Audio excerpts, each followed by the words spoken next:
Hello everyone, just me, Jeff Donnelly, jpdonnelly8.com, JP Donnelly 8 Instagram, Facebook, Jeff Donnelly, just about everywhere, JP Donnelly 8.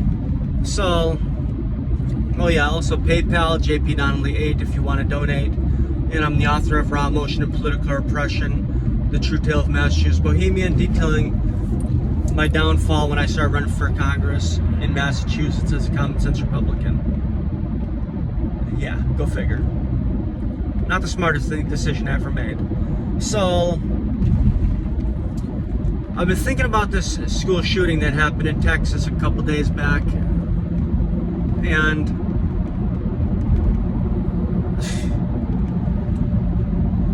it's disgusting what happened, plain and simple. And it's sad how the media has been covering it. You know, there's definitely a racial bias in our media, because anytime that there's been a mass shooting, or school shooting especially, involving children, and the perpetrator was white, you know who I'm talking about, that real sicko from Connecticut, who, should have been given the needle right away. But every time that a mass shooting or school shooting happens where the perpetrator, the sicko, is white, the media just is chomping on the bit about it. But this case right here, even though we have a bunch of innocent children that were murdered, and a couple teachers that were murdered as well, and a police department that each and every person that's waited all that time to go in, or whoever gave the order to wait, should be fired and charged with whatever the hell they can be charged with, because if the police would have gone in, they would have saved a lot of those children. Even if they would have only saved one of the children, one would have been enough. But no, they stood by and waited and allowed those children to be massacred. But in this case, instead of the perpetrator, the sicko, being a white male, he happened to be a Hispanic male. And what do? The media comes out and says he stuttered, he had a lisp, he wore makeup, he was a cross-dresser, transsexual or something like that. His mother was a drug addict. His family didn't treat him right. None of that is an excuse. They say, oh, he was bullied. Okay. But then other people say he was a bully himself. Going around shooting people and stuff with BB guns and stuff, killing small animals, dude. Come on. If this sicko was being bullied and had shot his bully, not in school with a bunch of other people, but if he had actually shot the person bullying him, beating him up and stuff like that, I could understand, and most other people could understand, because, he would have shot his bully. But what is this, 6 to 11-year-olds? Dude, come on. 6 to 11-year-olds is is where this sicko went to massacre people. 6 to 11-year-olds, come on. What the hell does a 6 to 11-year-old really do? Come on. This is just bullshit. And the thing is, his grandparents had him living with them. They were taking care of him. And what does he do? He shoots his grandmother in the face because she gives him a hard time because he's failing or dropped out of school or something, wasn't graduating. Because I believe his attendance, because he didn't show up, he didn't go to school, he was skipping school. Okay, well, so you shoot your grandmother in the face. You shoot the grandmother that took care of you and who takes care of you. You shoot her in the head.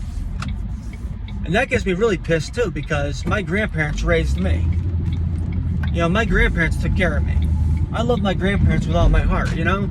And this guy is sitting there shooting his grandmother in the face, and then goes and kills a bunch of children. In my view, the only thing positive that happened to the whole thing was that he wasn't allowed to walk out of the school on his own 2 feet and was taken out in a gurney and put 6 feet under, which is what, honestly, all of these school shooters, in my opinion, deserve, including the one from Connecticut and the Parkland one, you know, and all of these other ones that are doing these school shootings and these mass shootings. They all deserve to be 6 feet under, plain and simple. You take a life like that, you gave up your life. And at the end of the day, we need to protect our students. We need to protect our children. We need to protect people that gather in groups, in large groups. We need to protect as many people as we can. And how you're gonna do it is not gun control. You know, like, yes, this guy had legal guns. Okay. He was legally allowed to buy the guns that he had. Okay. That's a constitutional right that we have in the United States of America, is the right to own and possess firearms for our own safety and defense and everything else. And to go target shooting if you want. Or to just collect. You know, it's a constitutional right that we have. And when you have a constitutional right like that, unfortunately, some people, they abuse it. And when some people abuse it, like this sicko did, he murdered a bunch of children and a couple of teachers.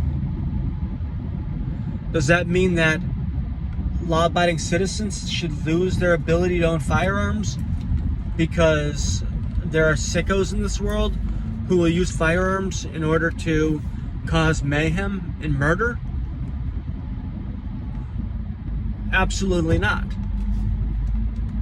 You know, are we all going to lose the ability to drive cars because that racist got in his car and killed a bunch of people in a parade?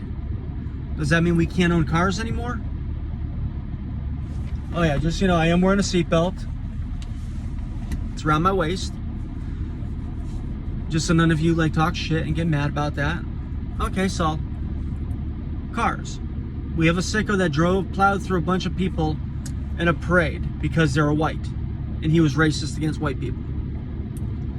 Does that mean that we should all lose our ability to drive cars? No, it doesn't.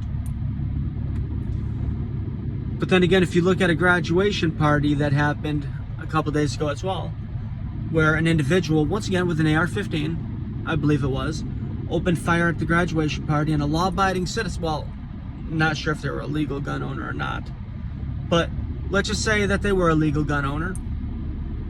They took care of the situation, and the person wasn't able to do what he wanted to do. You know, so a good guy with a gun stopped the bad guy with a gun in that situation. And on top of it, people say AR-15s, AK-47s, blah, blah, blah, blah, blah. If you know anything about firearms, you'll know something. You'll know this already. If you don't, here's something to open up your eyes. When you look at an AR-15, you're looking at a gun it's not a light weapon, and it's a long weapon, and it's not easily concealable. If someone's coming at you with an AK-47 or an AR-15, you'll know it because you'll see it. A handgun, in fact, is a more deadly weapon in a mass shooting situation than any long gun, than any AR-15 or AK-47. Because a handgun, you could just put that in your pants and walk away after doing what you want to do.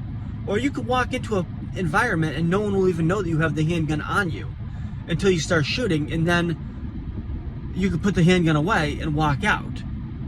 Or throw it in a trash barrel, or just leave it on the ground and just walk away. Because a handgun's not that big. A handgun's easily able to conceal. And then they say, oh, like these high capacity magazines, what, like 20, 30 rounds? Number one, you could buy handgun magazines with the same amount of rounds. and even more, and it's a lot lighter. Hell, look at a 22 caliber handgun. Ronald Reagan, they tried to assassinate him with a 22 caliber handgun. You know, Robert Kennedy, wasn't he killed with a 25 caliber handgun or something like that, or 32 ACP handgun? You know, and a 22 is like this. An AR-15 round is like this. AK is like this. 22 is like this. It weighs nothing. 1,000 rounds for an AK-47 is heavy as all hell. And with the gun, it's even heavier. The magazines, oh yeah. 1,000 rounds of 22. 2 boxes that can fit in your hands. That weigh nothing. So stop talking about, just stop talking about banning firearms, banning assault rifles. Like, assault rifle and a handgun, they each fire the same way. Each pull of the trigger fires 1 bullet. You know, like a 22 caliber handgun can kill someone up to a mile away. Not accurately, but it could kill up to a mile away. When these school shootings are happening, they don't need a firearm that could shoot 500 yards out accurately. They don't need that. All that they need is a goddamn firearm that could fire like the length of a hallway or a classroom. And that's any handgun. Any handgun you get can do that. Any firearm can do that. A shotgun could do it. A muzzleloader could do that. Like, if you want to end school shootings, stop making schools soft targets. Stop making schools gun-free zones. I'm not talking about every crackpot off the street walking into a school with a firearm. I'm talking about if a teacher is legally allowed to own a firearm and carry a firearm in whatever state that they're working in, they should be allowed to carry a firearm on school grounds. I'm not talking about on their hip, you know, exposed, and I'm talking about carry it concealed so no one knows that you even have it. And if something like this happens, take it out and neutralize the situation, plain and simple. Protect the students that you have with you. You know, like, protect our students. I believe back in the day, Israel had a situation where a group from Palestine went into a school and killed children. After that one school killing, they made it law where teachers had to carry firearms in order to protect the children. How many school shootings have we had so far in America?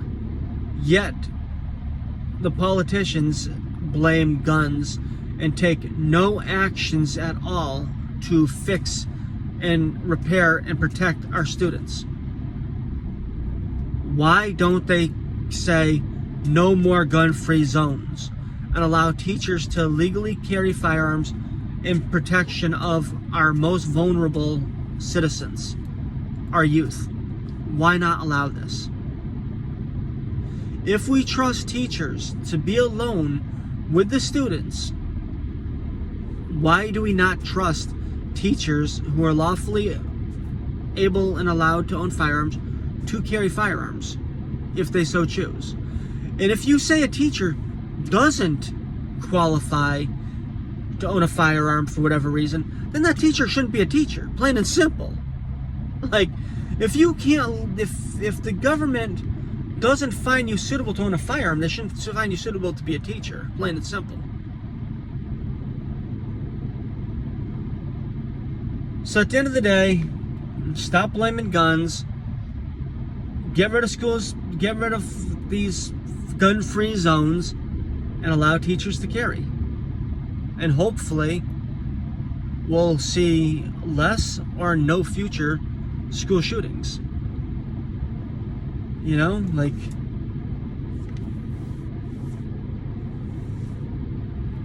if you disagree, let me know why.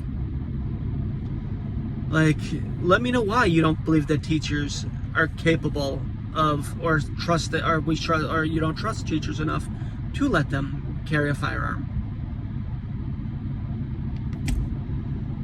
Okay, well, I just want to get this rant off my mind. I've been thinking about it for a couple days now, and I just wanted to make sure that, you know, the facts were in before then. And also, if he was trans, if he was gay, if he was just a cross-dresser, or if he just liked fucking eyeliner, who cares? Just because someone might be trans or wear eyeliner or be gay or whatever else doesn't mean that that they shouldn't be allowed to own firearms. It doesn't mean that they're a bad person either. It just means that they do their own thing, just like I do my own thing. You know, like we all do our own thing, and to each their own. Just because he was Hispanic doesn't mean that he's a gangbanger or anything else, because not all Hispanics are gangbangers or criminals. Most are actually law-abiding citizens, and most are more religious than yeah, most are very religious. Most Hispanics are actually very, very conservative if you get down to it. But that doesn't mean he was conservative. You know, and to have people say, like his mother, asking for forgiveness for her and him, there's no forgiveness for, well, her. She's not the one that did it. He is. And as for him, if there's a hell, then he's resting with Stalin and Hitler and Mao and Pol Pot and Jeffrey Dahmer, Ted Bundy,